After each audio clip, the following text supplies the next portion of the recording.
সম্মানিত দর্শক, ডক্টর মোহাম্মদ ইউনূস পবিত্র ঈদ উল আজহার পূর্বে জাতির উদ্দেশ্যে একটি ভাষণ দিয়েছেন।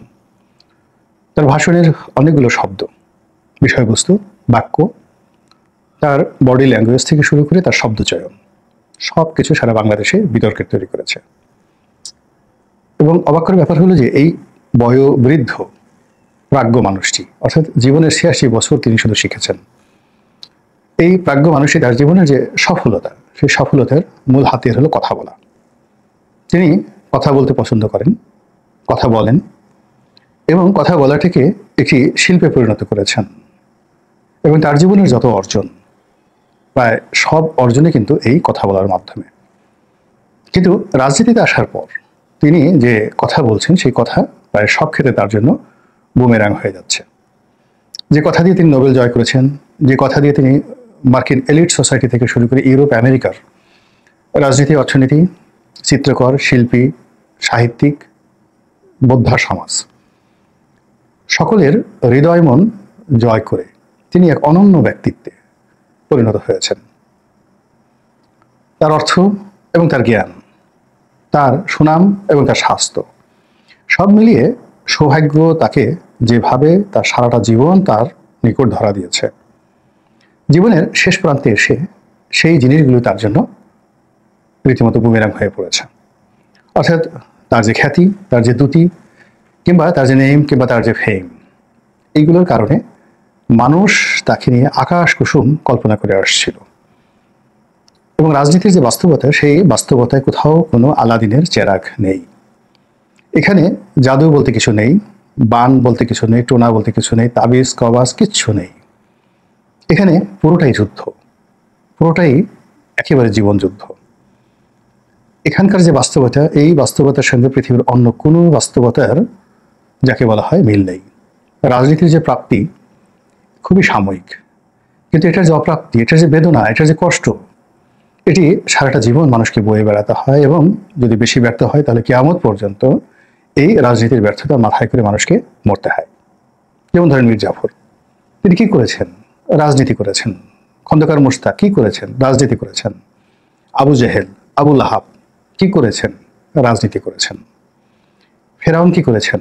রাজনীতি করেছেন। হামান একই অবস্থা। চেঙ্গিস খান, হালাকু খান, রাজনীতি।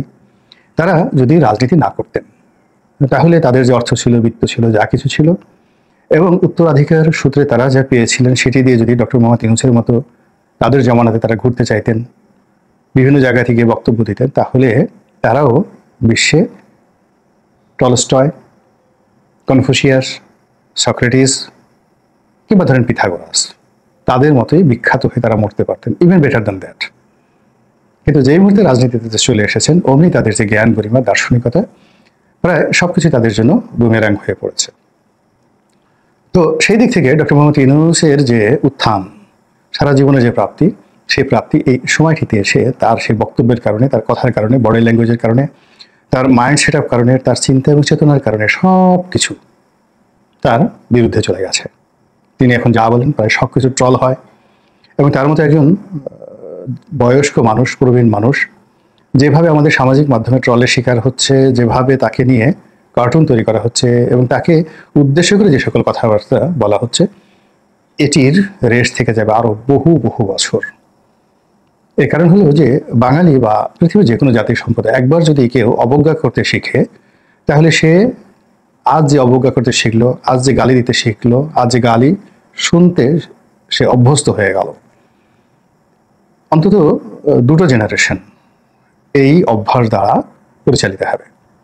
আমাদের এই সমাজে যারা গালাগাল দিচ্ছেন, সেফায়েতুল্লাহ সেফু, এখন আমি শুনছি, আমার স্ত্রী শুনছে, বিনোদনের জন্য শুনছি, কিন্তু নিজের অজান্তে আমাদের যে জেনারেশনটা বা আমাদের মুখ দিয়ে কখন এই কথা বের হয়ে যাবে, তার প্রেক্ষিতে আমাদের যে জেনারেশন, সেটা আমাদের সন্তান হোক, নাতি পুতি হোক, তারাও ঠিক এই বাজে শব্দগুলো শিখে যাবে। ফলে এই জেনারেশনটা কিন্তু এভাবে চলবে। একইভাবে আমরা ধরুন বড় মানুষকে সম্মান করি এবং বড় মানুষ সম্পর্কে বাজে কথা বলি না। এভাবেই 60-এর দশক, 70-এর দশক, 80-এর দশক, এমনকি 90-এর দশকে আমরা জেনে এসেছি, বুঝে এসেছি সম্মানিত লোককে সম্মান করতে হবে। কিন্তু এই 2025 সনে এসেছে, আমাদের অবস্থা হলো যে আমরা সবাইকে বাজে ভাষায় গাল দিচ্ছি, সবাইকে অসম্মান করছি এবং মানুষের মধ্যে যারা কর্ম দিয়ে একেবারে শীর্ষ পর্যায়ে পৌঁছে গেছেন তাদেরকে নিচে নামিয়ে একেবারে তেলা পোকার মতো তাদেরকে বানিয়ে দিচ্ছি। এবং এই যে প্রবৃত্তি আমাদের জন্ম নিচ্ছে, এটাও আগামী দুটো জেনারেশনকে ভোগাবে। ফলে এই অশান্ত সময় যারা কোর্ট কাছারিতে লাথি খাচ্ছেন, গুঁতো খাচ্ছেন, ডিম ছোড়ার শিকার হচ্ছেন, অপমানিত লাঞ্ছিত হচ্ছেন, মূলত এখন আমরা যারা আছি অক্ষত, তাদের জন্য তারা এই রাস্তাটা তৈরি করে দিলেন। কিংবা যারা এই কাজ করেছেন তাদেরকেও আগামীতে এই ধরনের একটা পরিণতি ভোগ করতে হবে। তো কাজে এই অস্থির সময় যা কিছু ঘটছে, প্রায় সব কিছুই এই বর্তমান সময় যারা নেতৃত্ব দিচ্ছেন তাদেরকে আগামী দিনে এর পরিণতি ভোগ করতে হবে। তা না হলে আমরা যেভাবে এখন ডক্টর মোহাম্মদ ইউনূসকে নিয়ে কথাবার্তা বলছি, এ তো আমরা আগস্ট মাসের 5 তারিখের আগে কল্পনাই করতে পারতাম না।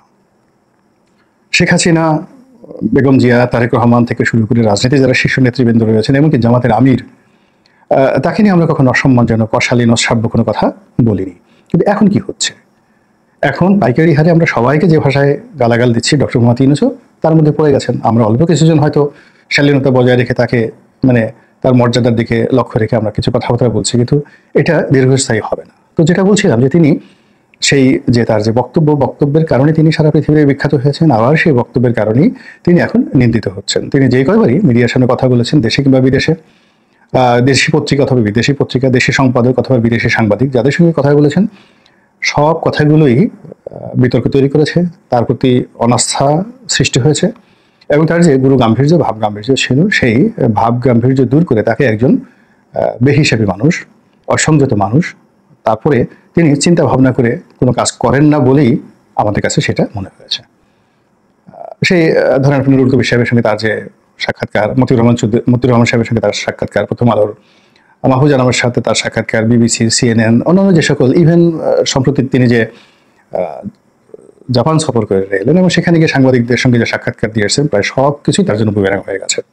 তিনি যে কয়েকবার জাতির সামনে ভাষণ দিয়েছেন, এমন কোনো ভাষণ নেই যেটা বিতর্ক তৈরি করেনি। তিনি চট্টগ্রামে গেছেন, চট্টগ্রাম বন্দর নিয়ে কথা বলেছেন, তিনি জাতিসংঘের মহাসচিবকে নিয়ে রোহিঙ্গাদের অনুষ্ঠানে গেছেন, কথা বলেছেন এবং তার সব কথাগুলোই এখন তার জন্য তীর হয়ে তার দিকে ধেয়ে আসছে। যা বলছিলাম, জাতির উদ্দেশ্যে এই সময় তার এই ভাষণটা দেওয়ার দরকার ছিল না, আর দরকার হলেও তিনি যদি 2-3 মিনিটের মধ্যে তার বক্তব্য শেষ করতেন তাহলে ক্ষতি ছিল না।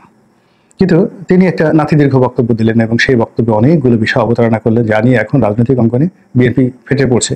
তার বক্তব্যকে অশালীন, অশ্রাব্য এবং ভব্যতাহীন বলে বর্ণনা করছে। তার সঙ্গে সঙ্গে আবার তার বক্তব্যের মধ্যে শব্দ চয়নের ক্ষেত্রে অসতর্কতার কারণে অনেকগুলো নতুন প্রশ্ন তৈরি হয়ে গেছে এবং এর মধ্যে আজকে যে শিরোনামটি ব্যবহার করেছি, এটি আমার দৃষ্টিতে সবচেয়ে ভয়ানক এবং এ যাবৎকালে ডক্টর মোহাম্মদ ইউনূসের বক্তব্য নিয়ে যে গুরুতর পরিণতির আমরা আশঙ্কা করছি, তার মধ্যে তার এই বক্তব্যটি সবচেয়ে বেশি আগামী দিনে তাকে এবং তার সরকারকে ভোগাবে। তিনি বর্তমান যে অর্থনীতির দুরবস্থা, শাসন ব্যবস্থার দুরবস্থা, তার যে সকল ব্যর্থতা রয়েছে, সব কিছুর জন্য তিনি বিগত সরকারের কর্মকাণ্ডকে দায়ী করার চেষ্টা করছেন, as like before. Sheikh Hasina, Khaleda Zia, Ershad, অন্যান্য যারা বিভিন্ন সময় ক্ষমতায় এসেছেন, তারা সবাই যে কাজটি করেছেন তারা হলেন সাধ্য তেঁতুলের বিচি। তাদের সফলতার শেষ নেই, আর যত ব্যর্থতা সেটা হলো সাবেক সরকারের কারণে অথবা বিরোধী দলের কারণে অথবা রাজপথে যারা আন্দোলন করছে, ছাত্র হোক জনতা হোক, তাদের কারণে। তো doctor Mohammad Yunus Nobel laureate, তিনি ক্ষমতায় এসেছেন, তার কাছ থেকে তো আমরা এরকম ভাষা, এরকম শব্দ, এরকম কথা আশাই করতে পারি না। আমরা তার কাছ থেকে আশা করবো জন এফ কেনেডির মতো বক্তব্য, তার কাছ থেকে আশা করবো রোনাল্ড রিগানের মতো বক্তব্য, তিনি হেসে হেসে কথা বলবেন। তার কাছ থেকে আশা করব ইন্দিরা গান্ধী অথবা ধরুন মার্গারেট থ্যাচারের মতো বক্তব্য, ইভেন নেলসন ম্যান্ডেলার মতো বক্তব্য। কিন্তু একই তিনি যে সকল কথাবার্তা বলছেন, যে সকল কর্মকাণ্ড করছেন, এ তো শেখ হাসিনার কর্মকাণ্ডকে ম্লান করে দিচ্ছে রীতিমতো। শেখ হাসিনাকে এখন কি বলে আপনি ডাকবেন, এটা নিয়ে এখন আমরা খুব কনফিউশনের মধ্যে রয়ে গেছি। এনিওয়ে, তো তিনি সেই সাবেক সরকারের যে ব্যর্থতা, এগুলো বলতে গিয়ে তিনি বলেছেন যে পলাতক প্রধানমন্ত্রী। তো শেখ হাসিনাকে যদি তিনি পলাতক প্রধানমন্ত্রী বলেন, ইট মিনস শেখ হাসিনা প্রধানমন্ত্রী এখনো এবং তিনি পালিয়ে আছেন। দেখেন তো বিষয়টা কতটা গুরুতর। তিনি যদি বলতেন যে সাবেক প্রধানমন্ত্রী যিনি ক্ষমতাচ্যুত হয়েছেন, গদিচ্যুত হয়েছেন এবং জনতার রোষে তিনি প্রাণ ভয়ে বাংলাদেশ থেকে পালিয়ে গেছেন, এই বক্তব্যটি না বলে তিনি যখন বললেন পলাতক প্রধানমন্ত্রী সংক্ষিপ্ত আকারে, তাহলে ব্যাপারটা হলো একজন প্রধানমন্ত্রী ছিলেন, তিনি এখনো আছেন, এটাকে বলা হয় প্রেজেন্ট পারফেক্ট কন্টিনিউয়াস টেন্স, এবং তিনি অবস্থার প্রেক্ষিতে তিনি পালিয়ে আছেন।